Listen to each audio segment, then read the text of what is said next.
It's Monday, October 27th. We had about 2 inches of rain over the weekend, and we are now in a stretch of what's going to be good weather. It'll be a little chilly today, high of about 50, but then it's going to be up in the 60s for the rest of the week.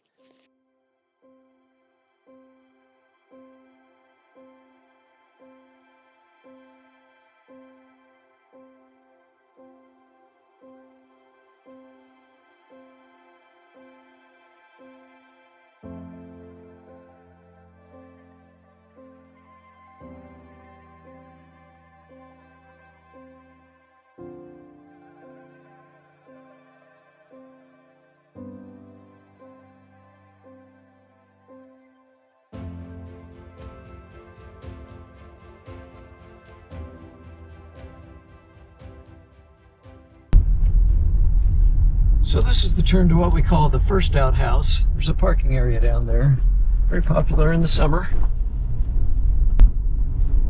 The road we're on gets extremely dusty in the summer.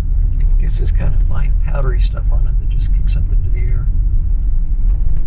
It's not as badly potholed as usual. And this is the turn to what we call the second outhouse. This is where we're going to park today, and then we're going to continue walking further towards the end of the lake and probably walk all the way to the Sacramento River where it comes in. And again, this place is just jammed in the summer also. And there's a third parking lot down there. It's got a kind of sketchy road down to it. It doesn't have a whole lot of room, but we call that the third outhouse parking area.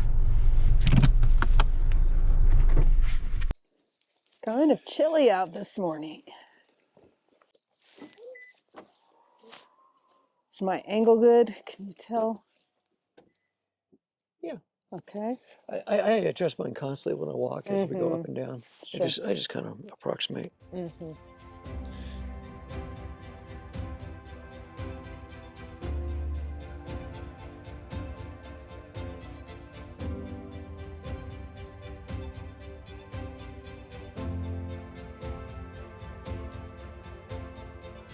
Got down to freezing this morning. I think it's probably about 34 degrees right now, but it's going to warm up quite a bit. During the rain over the weekend, our highs were just in the kind of low 40s all day.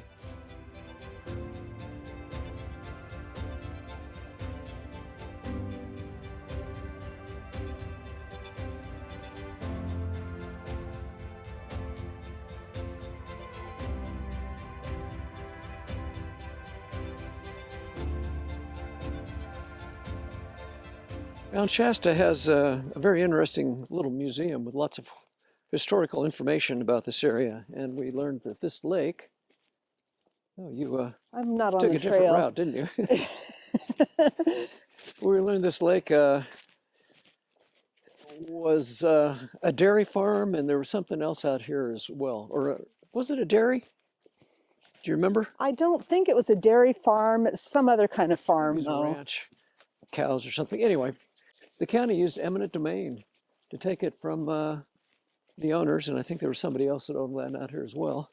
And so I sympathize with them, but on the other hand, the owners even agree that it's become a tremendous resource for the area. Good for the people who live here and good for tourism. Got a really nice view here of Porcupine Peak and Mount Eddy. Snowy this morning. Yeah. Now Porcupine Peak is straight that way, the sharp little thing. And just barely appearing off to the right, you can see the big round hump up there is Mount Eddy. And up there it was snow, not rain.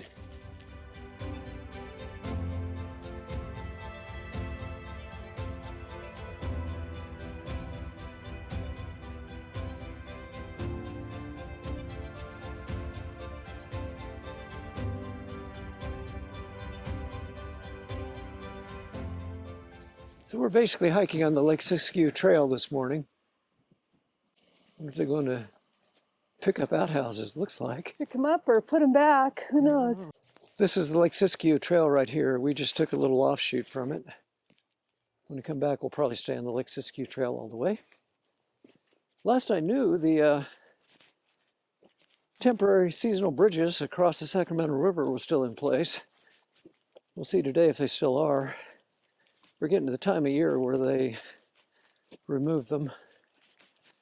And at that point, you can't really do walks all the way around the lake. This summer, we actually saw the team of people that put the bridges in place, and I'm sure it's the same group that picks them back up. There's apparently a prison in Fort Jones, a little town not that far from here, that, what do they call it, the Deadwood? The Deadwood Fire Crew or what?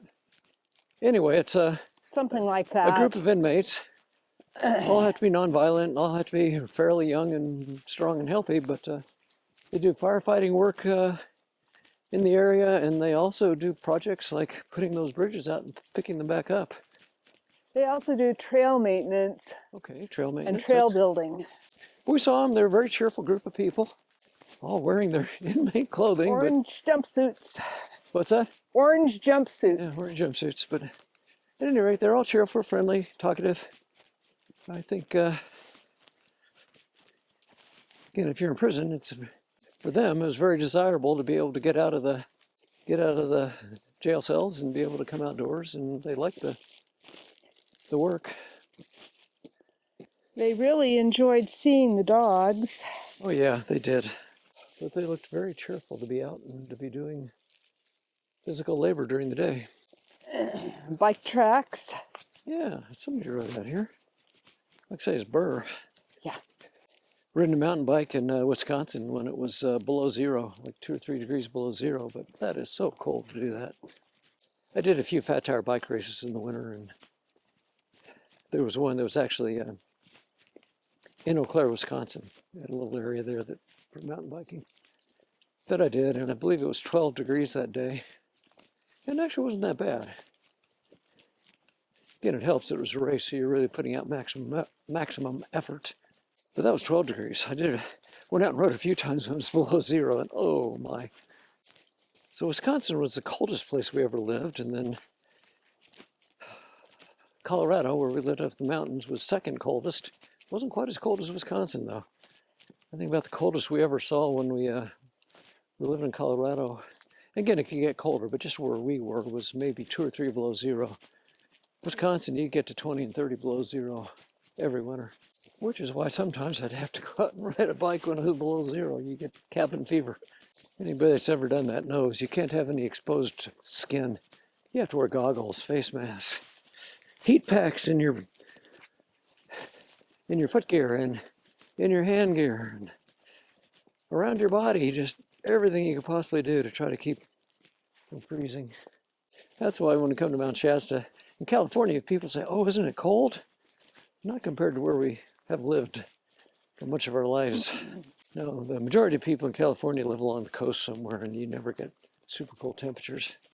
And this parking lot down here, we'll get a better look at in a minute, is what I call, or we both call, the third outhouse parking lot. Brand new outhouse, just set down there, I'm sure.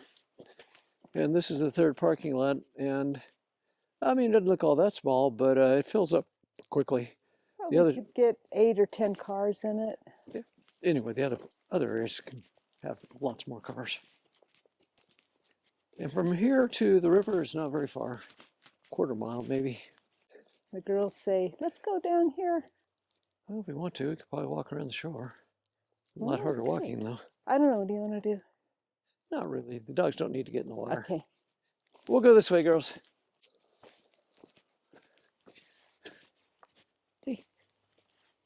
When the weather gets warmer, which maybe this week it will get warm enough. Kind of nice to walk along there, and the dogs can stay cool in the water. Somebody with a dirt bike and a noisy truck just going by up there. There are lots of dirt bike trails. Not here, but once you get past the lake and go up the road a ways, at some point it really starts climbing up into the mountains. But in that area, there are signed trails that they ride dirt bikes on. There's a nicer view of the delta. Mm-hmm. Yeah, when the lake is full, you can't see any of this. It's all underwater. We're going to be over at the Sacramento River soon. I don't know if this camera is probably too far away to show it very well, but that's the inlet of the Sacramento River coming into the lake. See some high water marks. there.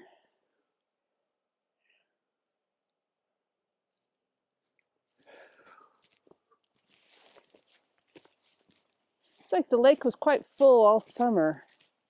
It usually is. And you know, when the lake drops, it's not through evaporation or anything. It's reservoir management. They usually late in the summer, they open up the floodgates on the dam and really drop the lake down low. The lake is for flood control as well as other things.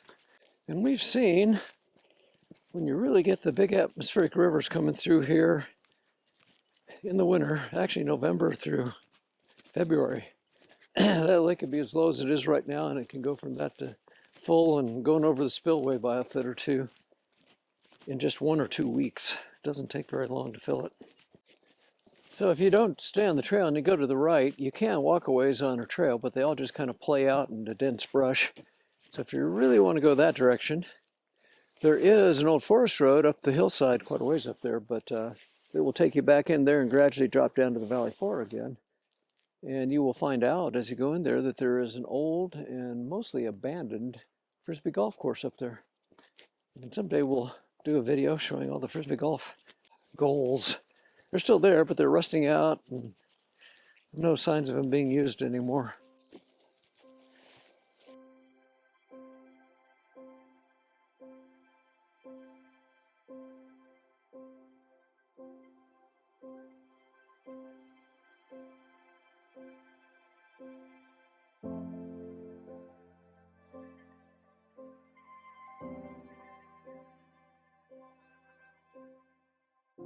So we got a little over 2 inches of rain at our house, and you can figure up in the eddies up there, they got more precip than that.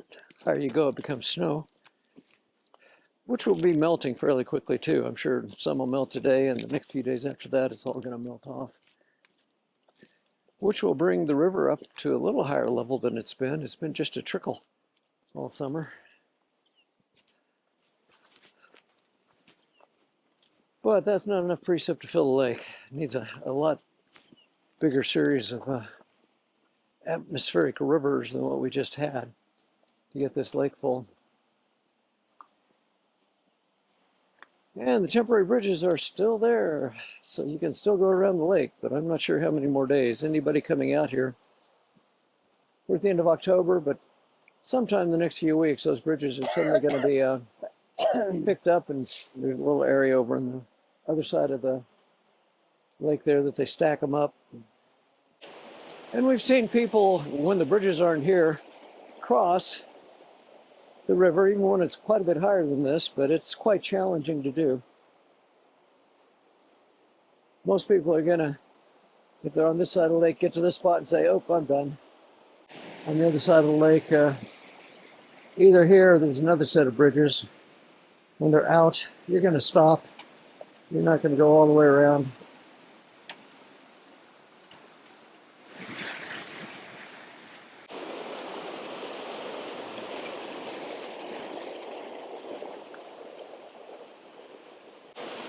And when this river is going, water level is up about even with those bushes, just a little bit over them. And just straight ahead where this goes and there's a trail, that becomes part of the river also. But there's a good flow of water coming down there as well as here. Do you want to go to the delta? You what? Do you want to go over there? Sure, why not? Okay.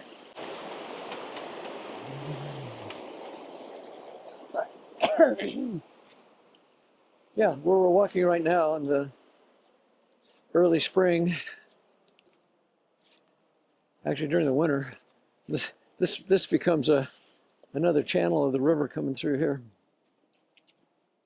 And people who aren't familiar with the area, they go up there. Yeah, And it they get poops out lost. on them. It goes for a while, and then the trail just plays out. They come ask us, how do you get around the river? Yeah. Tell them, just stay close to the lake. Yeah, stay close to the lake and follow it around.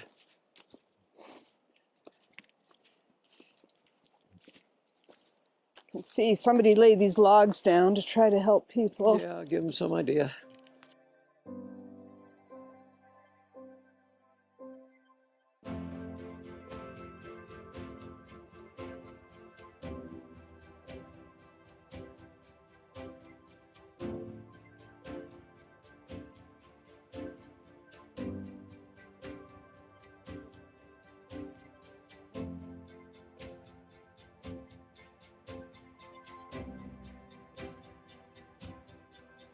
Let's go over to the other bridges just to Okay. make it complete and then turn around. This next set of bridges is more extensive than the ones over there.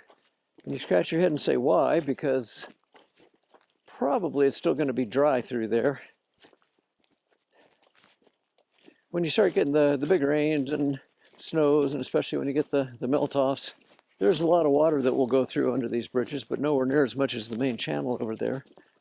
And so you scratch your head and go, you know, why the extensive bridges? And the reason, I don't know when they first put these bridges out, was that the main channel of the river used to be over here. I don't know how many years ago, but not that many. And somewhere along the way, it jumped the old channel here and moved over to where we just crossed. And that's the main channel of the river into the lake now. Although in the winter and spring, you can't cross it, and No, there's no the bridge. bridges aren't in and the water's too deep. And all the rocks you see here are underwater. And it's kind of like the Sacramento. I've seen people cross that when it was running fairly high, but young adventurous people, it's not easily done. Same thing here. You can see the logs people have put across to help them cross. Yeah, when the bridges aren't here. Yeah, I don't know if people actually put that there or not. They might have. I bet. Yeah. But people will walk across that. And it's really sketchy. Oh, it's very slippery and the water I is would usually kind of pouring over it. not do it. Yeah. We don't do that. We're at the wrong point in our life to try stuff like that. We'll get out here when the water's flowing. Yeah. Of course, we want to come here when the water's flowing. The bridges won't be there. And so we'll have to come around from the other side to get to this point. Yeah. And then we won't cross it, so we won't be able to come over and show what the river looks like. We'll have to come around from the other way to show the river. Yeah, the delta's off limits for 3 or 4 months a year. Yeah. There's a log bridge upstream on the main channel of the river, but again, too sketchy for me. Yeah. And Joline found that log bridge when I was still recovering from my knee surgery, and I haven't been up there to look at it, so I haven't seen it. We'll have to go up there at some point. Yeah. I don't think it's real far to find it. No, it's not. Problem with a log bridge like that, I would assume it's still there. I don't think we've had anything that would have taken it out by this point, but come next, well, this winter and spring, when you get so much water flow through, then everything gets rearranged. I mean, if the log's big enough and solid enough, it might last through a few seasons, but quite often it doesn't. And this delta looks different every year because all the water flow through there just always changes things up. Never looks quite the same. You can see Mount Shasta. Can't see it from right here. Back over there we might have seen it. It's blocked now. That little hill. That little hill is part of Rainbow Ridge. There's a trail that goes up it and goes way up into the mountains. But it is very, very steep in places. And it's got kind of a smooth dirt surface to it, but it gets extremely slick. It's really easy to fall on, slip and fall. I have done it and hurt myself. Our son-in-law ran a race out here a few years ago, and he won. He's that kind of guy. But in the process, I think he was coming back and coming down there, and he slipped and fell, and boy, he just skinned and bruised the heck out of himself. Oh, a runner coming. Okay, Sadie, Kashie, come this way. Come. Those manners, impressive. Stay. Going to stay. Yeah. Have a good one. You too. Oh, our daughter and son-in-law, they both like to come out here and jog all the way around the lake when they come visit, which they can do as long as the bridges are here. And for them, that's just a short, easy training run. Our daughter ran a marathon not long ago. And her son-in-law would have, except he's got some foot issues going on, so he had to sit that one out. Hopefully he'll get that healed up soon. And when he's healthy, our son-in-law will run a marathon in under 3 hours, and our daughter, in that last marathon, her time was just a little bit over 4 hours. So I would say they're both pretty strong marathon runners.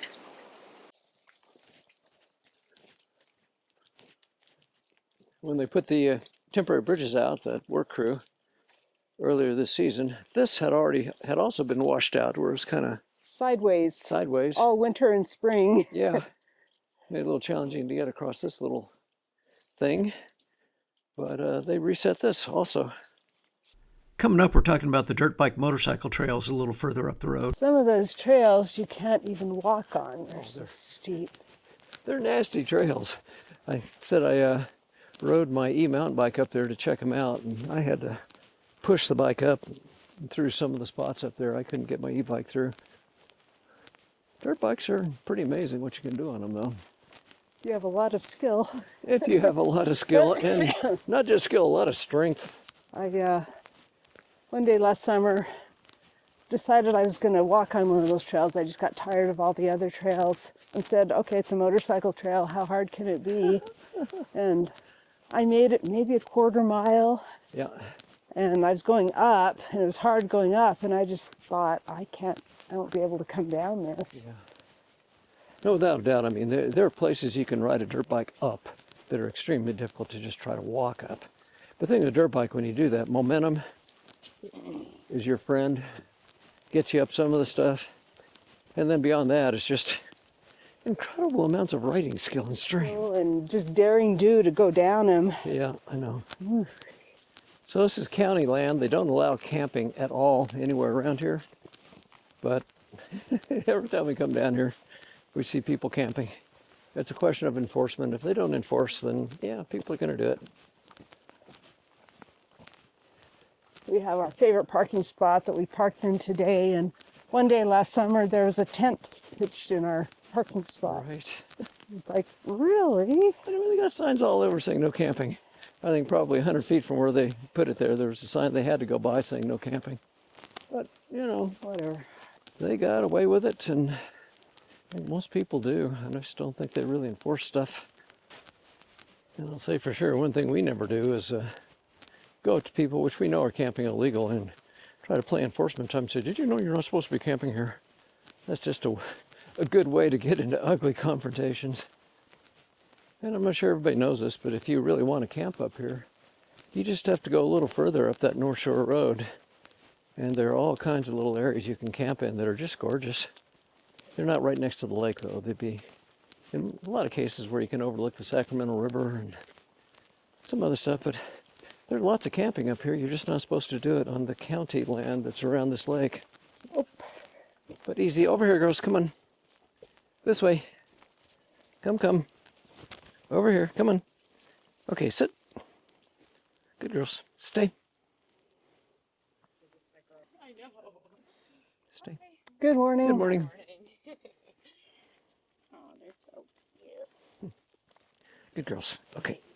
Our dogs generally have good trail manners, but where you get caught out sometimes is people on bicycles come up really quick and you don't really notice they're there till they're on you. We don't have a chance to get the dogs off the trail like that. And some runners can do the same thing. And it's not like the dogs are mean or anything, but they might be startled and bark, and given a chance, all they're going to do is want to get petted.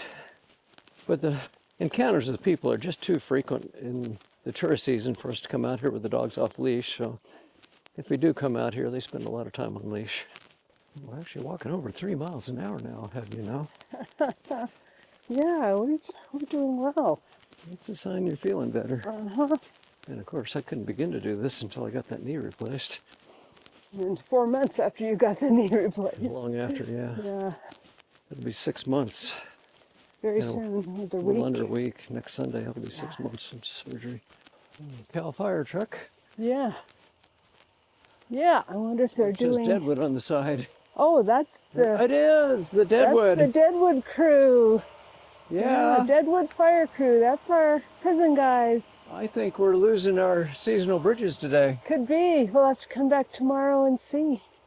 Yeah. Uh-huh. Unless they're doing something else. They could They be. do fire suppression. Yeah, they and could be doing controlled mitigation work burns too. But yeah, that was the Deadwood. Well, they're in a Cal Fire truck and they do firework, but they're also the ones that put those bridges out and then take them in. And we are at the time of year where they take them in.